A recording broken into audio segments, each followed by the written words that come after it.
ये H bomb तो नहीं है, एच बॉम्ब आ रहा है, हाइड्रोजन बॉम्ब आ रहा है। ये एक और उदाहरण है वोट चोरी का। पिछली बार मैंने आपको एडिशंस के बारे में बताया था, ये हम आपको डिलीशंस के बारे में दिखा रहे हैं, और सबूत के साथ हम आपको दिखाएंगे कि ये जो डिलीशंस हुए हैं ये सेंट्रलाइज तरीके से कॉल सेंटर के प्रयोग करके, सॉफ्टवेयर के प्रयोग करके किए गए हैं। हमारे पास इस प्रेजेंटेशन में जो मैंने आपको अभी दिखाया 100% सबूत है, प्रूफ है कि ज्ञानेश कुमार जी हिंदुस्तान के चीफ इलेक्शन कमिश्नर वोट चोरों की रक्षा कर रहे हैं। और ये मैं आपको अभी दिखाने जा रहा हूं। हर इलेक्शन में हमें रिपोर्ट आती थी कि वोटर्स डिलीट हो रहे हैं, कांग्रेस वोटर्स डिलीट हो रहे हैं, ऑपोजिशन के वोटर्स डिलीट हो रहे हैं, दलित वोटर्स डिलीट हो रहे हैं, आदिवासी हो रहे हैं, माइनॉरिटी वोटर्स डिलीट हो रहे हैं, ओबीसी वोटर्स डिलीट हो रहे हैं। मगर जब डिलीट होते हैं ऑपोजिशन के ही होते हैं। कर्नाटक में आलंद कंस्टिट्यूएंसी है, यहां पे चोरी पकड़ ली, कोइंसिडेंस से पकड़ी। वहां की जो बीएलओ थी उसने देखा कि उसके रिश्तेदार को डिलीट कर दिया गया था। जैसे चोरी पकड़ी जाती है,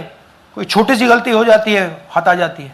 आलंद में 6018 वोटर्स डिलीट हुए, उसमें से इनकी रिश्तेदार थे। उन्होंने पता लगाया कि मेरे रिश्तेदार को डिलीट किसने किया। पता लगा कि पड़ोसी ने रिश्तेदार को डिलीट किया। बीएलओ ने जाके पड़ोसी से पूछा, भैया आपने मेरे रिश्तेदार को क्यों डिलीट किया? पड़ोसी ने कहा मैंने तो नहीं किया। बीएलओ सस्पिशियस हो गई, शक पड़ा, उसने प्रोसेस चालू कर दी। पता क्या लगा, कोई ना कोई किसी ने आलंद में वोटर डिलीशन सिस्टमैटिकली ऑर्गेनाइज तरीके से, सेंट्रलाइज तरीके से किया। हमें यह नहीं मालूम कि आलंद में कितने वोटर डिलीट हुए, क्योंकि इससे बहुत ज्यादा हो सकते हैं। 6000, तकरीबन 6000 पकड़े गए, उस पर इन्वेस्टिगेशन हो गया। क्या पता लगा कि फाइलिंग ऑटोमेटिकली ऑनलाइन हो रही है। मोबाइल नंबर्स कर्नाटक के नहीं यूज हो रहे, मोबाइल नंबर्स दूसरी स्टेट्स के यूज हो रहे हैं। इनफैक्ट कर्नाटक के नंबर थे ही नहीं उसमें। मतलब आप दिल्ली में बैठे डिलीट कर रहे हो, आपका नंबर तमिलनाडु का है। आप गुड़गांव में डिलीट कर रहे हो, आपका नंबर झारखंड का है। और जब हम चेक कर रहे हैं कि भैया आपका नंबर है, तो आपका नंबर है ही नहीं, किसी और का नंबर है। और टारगेट करके कांग्रेस वोटर्स को डिलीट किया गया। ये गोदाबाई जी हैं, इनके नाम पर 12 वोटर्स डिलीट किए गए। इनको मालूम ही नहीं,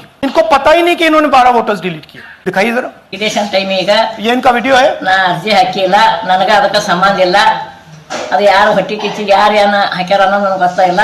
तो इनको आइडिया नहीं है कि इन्होंने वोटर्स डिलीट कर दिए। ये सारे के सारे जो नंबर्स हैं ये कर्नाटक के नंबर्स नहीं है, ये अलग अलग स्टेट्स के नंबर्स हैं। और इन नंबर्स को आप फोन करके देखिए, रिप्लाई नहीं आता है। तो सवाल ये है कि किसके नंबर्स हैं, ये किसने ऑपरेट किए, जब इन्होंने ऑपरेट किए ये कहां थे, आईपी एड्रेस क्या था, ओटीपी कैसे जनरेट हुआ, कहां गया, ये सवाल है। ये दूसरा उदाहरण, सूर्यकांत जी जो अभी स्टेज पे आए थे, इन्होंने 12 वोटर्स को 14 मिनट में डिलीट कर दिया। आप फॉर्म भरने की कोशिश कीजिए, डिलीशन फॉर्म भरने की कोशिश कीजिए, देखिए। और जब हमने इनसे पूछा कि भैया आपने ये कैसे किया, वो कहते हैं मैंने तो नहीं किया, मैं तो जानता ही नहीं हूं। बबीता चौधरी जी का इन्होंने एक नाम डिलीट किया, यहां खड़ी है बबीता जी, यहां है सूर्यकांत जी, यहां है, आ जाइए जरा स्टेज पे, 1 सेकंड आ जाइए। ये दोनों खड़े हैं यहां पे, सूर्यकांत जी, बबीता जी। इनको मालूम ही नहीं कि इन्होंने डिलीट किया।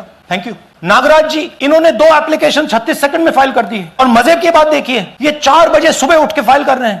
पता नहीं क्या हुआ, 4 बजे सुबह कहा कि भैया मैं 2 वोटर को डिलीट करूंगा, और कितने 36 सेकंड में डिलीट कर दिए, फिर सो गए। हमारी माइंड में पहले सवाल था कि क्या इलेक्शन कमीशन भी सो रहा है, मगर नहीं, सोया कोई नहीं है, जगे हुए हैं, सिस्टमैटिकली मदद हो रही है। ये देखिए दूसरी बात, जो भी डिलीट कर रहा है वोटर लिस्ट में उसका सीरियल नंबर 1 है। मतलब जो भी वोटर लिस्ट में पहले नंबर पे आता है वही डिलीट कर रहा है। 5वें नंबर वाला, 7वें नंबर वाला, 10वें वाला कोई नहीं कर रहा। तो हो क्या रहा है, सॉफ्टवेयर से ये काम किया जा रहा है। सॉफ्टवेयर प्रोग्राम कह रहा है पहला नाम निकालो और इसका प्रयोग करके डिलीट करो। टारगेटेड डिलीशंस हो रहे हैं। कांग्रेस पार्टी पर आनंद में अटैक किया, टॉप 10 बूथ्स जहां सबसे ज्यादा कांग्रेस की स्ट्रेंथ थी वहां टारगेट किया।